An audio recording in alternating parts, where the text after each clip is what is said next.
Everyone, कैसे हो आप सब लोग। आई होप कि आप सभी बहुत अच्छे होंगे। तो आज की वीडियो में हम लोग यहाँ पे बात करेंगे अपने फार्मेसी प्रैक्टिस के यूनिट 3 के लास्ट चैप्टर के बारे में, जो कि हमारा होने वाला है प्रिस्क्राइब्ड मेडिकेशन ऑर्डर। तो इस चैप्टर के बाद आपकी यूनिट 3 यहाँ पे कंप्लीटली कवर हो जाती है एंड इसकी जो भी नोट्स है वो आपको हमारे ऐप पर देखने को मिल जाएगी। बाकी आप लोग कॉपी और पेन लेके बैठ जाइए और हम लोग अपना आज का वीडियो स्टार्ट करते हैं।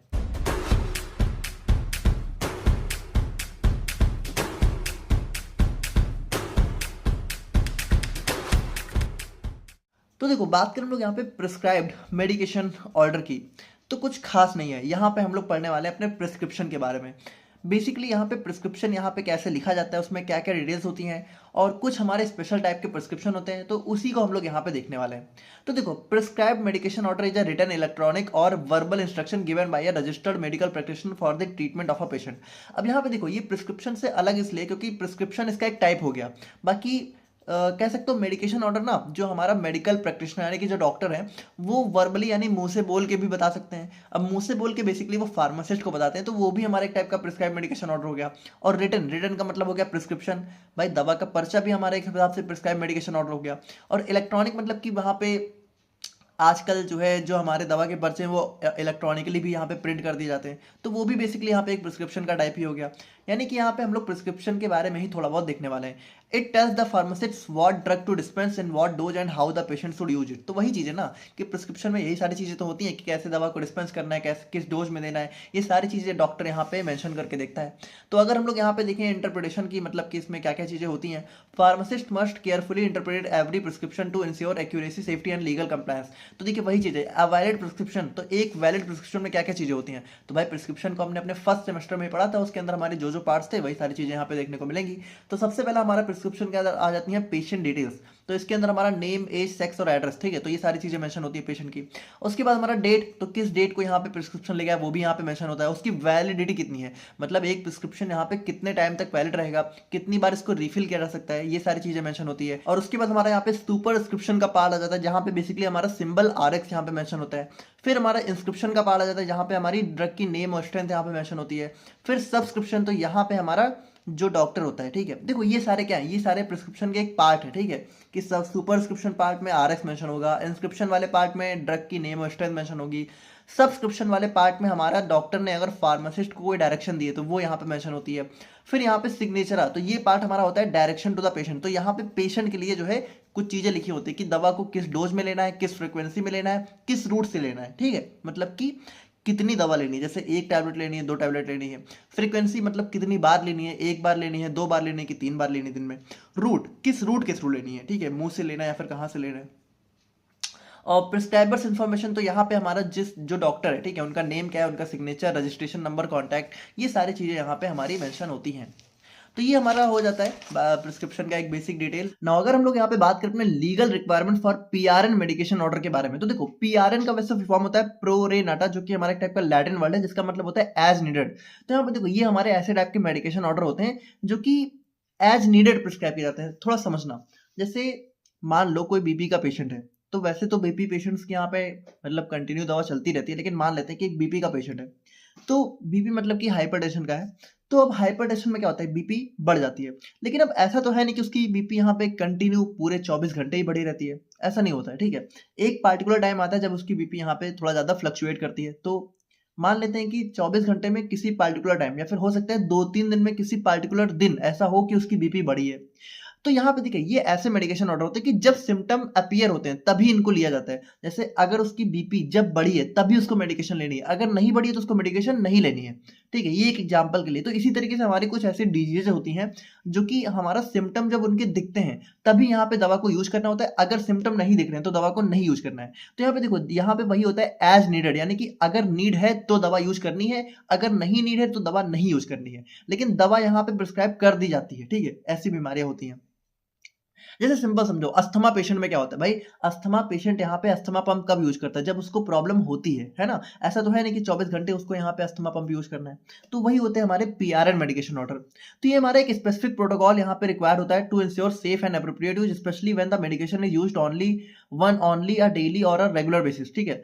तो अब यहाँ पे देखो, जैसे मान लो कोई ऐसी मेडिकेशन है जो कि एज नीडेड प्रिस्क्राइब है, लेकिन अगर इसको डेली यूज करना है, जैसे मान लो बीपी का जो पेशेंट है, ठीक है, तो बीपी के पेशेंट में नॉर्मली जो है सिम्टम तो ऐसा है नहीं कि हमेशा पूरे 24 घंटे अपीयर होते हैं, लेकिन यहाँ पे दवाएं ऐसी दी जाती हैं जो कि रेगुलर बेस पे यूज करनी होती हैं। तो ऐसी दवाओं को थोड़ा सा मॉनिटर करना बहुत जरूरी होता है कि कहीं इनका ओवर यूज ना हो जाए, कहीं इनका मिस यूज ना हो जाए, कोई मेडिकेशन एरर ना आ जाए। तो इसी के लिए हमारी कुछ स्पेशल रिक्वायरमेंट हमारी इन पीआरएन मेडिकेशन ऑर्डर में देखने को मिलती है।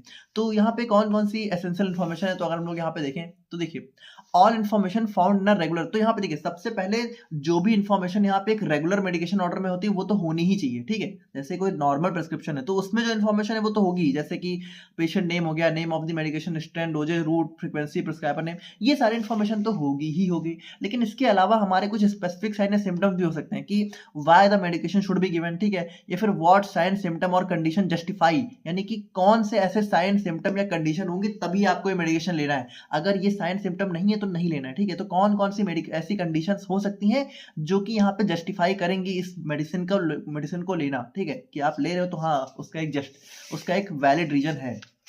और उसके अलावा हम लोग यहाँ पे बात करते हैं मैक्सिमम डेली डोज। तो मैक्सिमम डेली डोज की मतलब कि यहाँ पे 24 घंटे के अंदर कितनी मैक्सिमम डोज लेनी है जो कि यहाँ पे हार्म ना करे, है ना। तो इसकी वजह से क्या होता है कि हमारा पेशेंट जो है ओवरडोज, ड्रग टॉक्सिसिटी या फिर एक्सेसिव फ्रीक्वेंसी से बच जाता है। और एनी स्पेशल इंस्ट्रक्शन, तो अगर कोई स्पेशल इंस्ट्रक्शन है तो वो भी यहाँ पे मेंशन होता है, जैसे कि टाइमिंग की कितने घंटे पे देनी है। जैसे मान लो कि अगर पहली मेडिकेशन उसने एक मान लो सुबह ले ली, ठीक है, तो अब उसको जो अगली लेनी है वो यहाँ पे कम से कम 6 घंटे बाद ही लेनी है। उसके बाद फूड रिलेटेड इंस्ट्रक्शन की खाने के साथ लेना है, खाने के बाद लेना है, खाने से पहले लेना है। मॉनिटरिंग की यहाँ पे जैसे मान लो बीपी का पेशेंट है, ठीक है, तो लेने से पहले यहाँ पे उसको मान लीजिए बीपी चेक करना है कि नहीं चेक करना है। मान लो अगर उसको मान लो मेडिकेशन खा रहा है, ठीक है, तो बीपी की मशीन होती है तो उसको यहाँ पे चेक करना है कि नहीं करना है, कि अब मान लो बीपी हाई है तभी लेना है कि नॉर्मली भी ले सकते हैं। तो वो सारी चीजें यहाँ पे मेंशन होती है। Restriction, do not give if patient is drowsy, ठीक है, कि अगर पेशेंट को मान लो थोड़ा नींद वगैरह आ रही है, थोड़ा वो आलसपन में है, ठीक है, तो वहां पे उसको नहीं देना है। तो वो सारी चीजें भी यहाँ पे मेंशन होती हैं।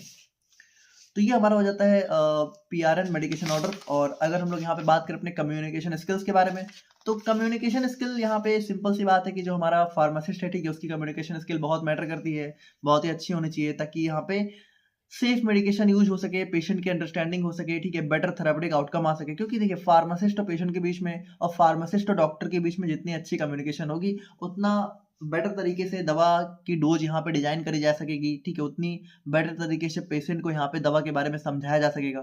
तो good communication help build trust between pharmacist and patient. और एक अच्छे कम्युनिकेशन से फार्मासिस्ट और पेशेंट के बीच में ट्रस्ट भी बिल्ड होता है। तो ये सारी चीजें तो हमने ऑलरेडी ही देखी हुई है। अब अगर हम लोग टाइप्स ऑफ कम्युनिकेशन की बात करें तो वर्बल हो गया, यानी यहाँ पे जैसे फार्मासिस्ट को क्लियरली बोलना चाहिए, ठीक है, सिंपल लैंग्वेज का यूज करना चाहिए टू एक्सप्लेन ड्रग यूज। उसके बाद नॉन वर्बल, तो जैसे फार्मासिस्ट जब यहाँ पे पेशेंट से बात कर रहा है तो उसको आई कांटेक्ट एकदम बना के रखना है, बॉडी पोस्चर एकदम फॉर्मल प्रोफेशनल रखना है, स्ट्रेट रखना है। फेशियल एक्सप्रेशन, तो यहाँ पे फेशियल एक्सप्रेशन यहाँ पे बिल्कुल भी मतलब ऐसा सैड या गुस्से वाला नहीं रखना है, ठीक है, जिससे कि हमारा अटेंशन और एम्पैथी यहाँ पे शो हो सके, ठीक है, एम्पैथी मतलब सहानुभूति हो गया। रिटन कम्युनिकेशन की बात करो तो यहाँ पे देखिए जैसे जो हमारा प्रिस्क्रिप्शन है तो वहाँ पे जो भी लेबल्स हैं, डोजेज इंस्ट्रक्शन है, डॉक्यूमेंटेशन है, ठीक है, तो वो सारी चीजें यहाँ पे मेंटेन हो। और इलेक्ट्रॉनिक कम्युनिकेशन मतलब जैसे हमारा ईमेल्स हो गए, इलेक्ट्रॉनिक रिकॉर्ड्स हो गए, तो ये सारे हमारे टाइप्स ऑफ कम्युनिकेशन यहाँ पे हो जाते हैं। अब अगर हम लोग यहाँ पे देखें कि कम्युनिकेशन विद प्रिस्क्राइबर, यानी कि डॉक्टर के साथ फार्मासिस्ट का कम्युनिकेशन कैसा होना चाहिए, तो pharmacist must communicate confidently and professionally with doctors and other prescribers. तो यहाँ पे देखिए अगर मान लीजिए फार्मासिस्ट को कोई भी प्रॉब्लम हो रही है, जैसे कि अगर डॉक्टर की राइटिंग बिल्कुल भी अनक्लियर है, उसको कोई चीज नहीं समझ में आ रही है, ठीक है, तो वहाँ पे डॉक्टर से उसको डबल चेक ले लेना चाहिए, ठीक है, उसको कंफर्म कर लेना चाहिए। अगर यहाँ पे कोई भी डोज, फ्रीक्वेंसी या ड्रग नेम उसको नहीं समझ में आ रहा तो उसको वेरीफाई कर लेना चाहिए, ठीक है। और अगर कोई डुप्लीकेट थेरेपी है, मतलब कि एक ही दवा मान लीजिए अलग अलग 2 बार लिख दी गई है, या फिर जो है 2 अलग अलग दवा है लेकिन वो सेम ही काम करने वाली है, तो ठीक है, तो वो सारी चीजें भी यहाँ पे अगर फार्मासिस्ट को लग रहा है, या फिर फार्मासिस्ट को लग रहा है कि ऐसी दवा प्रिस्क्रिप्शन में मेंशन है जो कि इंटरेक्शन कर सकती है, तो उन सारी चीजों के रिगार्डिंग यहाँ पे डॉक्टर से उसको कंसल्ट करना चाहिए फार्मासिस्ट को। उसके बाद अगर हम लोग यहाँ पे बात करें तो अगर किसी भी दवा से कोई भी एडवर्स ड्रग रिएक्शन आता है तो वहां पे डॉक्टर को रिपोर्ट करना चाहिए, फार्मासिस्ट को, है ना। कोई भी टाइप का ड्रग इंटरेक्शन हो रहा है, कॉन्ट्रा इंडिकेशन हो रहा है, थेरापेटिक डुप्लीकेशन हो रहा है, डोज एडजस्टमेंट करना है, तो इन सभी चीजों की रिपोर्ट यहाँ पे फार्मासिस्ट को डॉक्टर के साथ करनी चाहिए, देनी चाहिए। अगर हम लोग यहाँ पे बात करें कम्युनिकेशन विद पेशेंट्स के बारे में, तो यहाँ पे देखिए जो पेशेंट है, ठीक है, तो उसके साथ यहाँ पे फार्मासिस्ट का बहुत ही अच्छा स्ट्रॉन्ग कम्युनिकेशन होना चाहिए, ताकि यहाँ पे प्रॉपर मेडिकेशन यूज यहाँ पे प्रमोट हो सके और पेशेंट आउटकम यहाँ पे इंप्रूव हो सके। तो यहाँ पे देखिए, अगर हम लोग बात करें अपने पेशेंट काउंसलिंग की कि किस तरीके से फार्मासिस्ट को पेशेंट को चीज़ें एक्सप्लेन करनी चाहिए, तो फार्मासिस्ट को सबसे पहली बात ड्रग का पर्पस बताना चाहिए कि ड्रग क्यों ली जा रही है, फिर किस डोज में लेनी है, किस शेड्यूल में लेनी है, कैसे लेनी है, ठीक है। उसके बाद क्या-क्या पॉसिबल साइड इफेक्ट हो सकते हैं और अगर होते हैं तो क्या करना चाहिए, स्टोरेज की कैसे दवा को स्टोर करना है और अगर कोई दवा मिस हो जाती है तो उसमें क्या-क्या चीज़ें फॉलो करनी चाहिए, ठीक है। तो वो सारी चीज़ें यहाँ पे मेंशन होती हैं। नाउ अगर हम लोग यहाँ पे बात करें टेक्निक्स फॉर इफेक्टिव कम्युनिकेशन के बारे में, तो एक simple non technical language use करनी चाहिए। टीच बैक मेथड, यानी कि देखिए, अगर पेशेंट को जब फार्मासिस्ट ने एक बार कोई चीज बता दी तो फार्मासिस्ट को दोबारा पूछना चाहिए कि अब बताइए मैंने क्या क्या बताया आपको, ठीक है। तो ये हमारा टीच बैक मेथड हो जाता है। उसके बाद लिसन एक्टिवली, तो पेशेंट अगर कुछ बता रहा है अपनी प्रॉब्लम तो उसको भी फार्मासिस्ट को एक्टिवली लिसन करना चाहिए। एम्पैथी शो करनी चाहिए, मतलब सहानुभूति दिखानी चाहिए। उसके बाद यहाँ पे देखिए, अगर पेशेंट की कोई ऐसी इन्फॉर्मेशन है जो कि यहाँ पे प्राइवेट रखनी है तो उसको यहाँ पे प्राइवेसी और कॉन्फिडेंशियलिटी, कॉन्फिडेंशियलिटी का मतलब होता है गोपनीयता, ठीक है। तो इसको यहाँ पे मेंटेन करना चाहिए। तो ये सारी चीज़ें हमारे यहाँ पे आ जाती हैं प्रिस्क्राइब्ड मेडिकेशन ऑर्डर के अंदर। एंड आई होप कि आप लोग यहाँ पे सारी चीज़ें समझ ही गए होंगे। बाकी यहाँ पे हमारी यूनिट 3 खत्म हो जाती है। मिलते हैं हम लोग यहाँ पे यूनिट 4 के साथ, तब तक के लिए थैंक यू सो मच।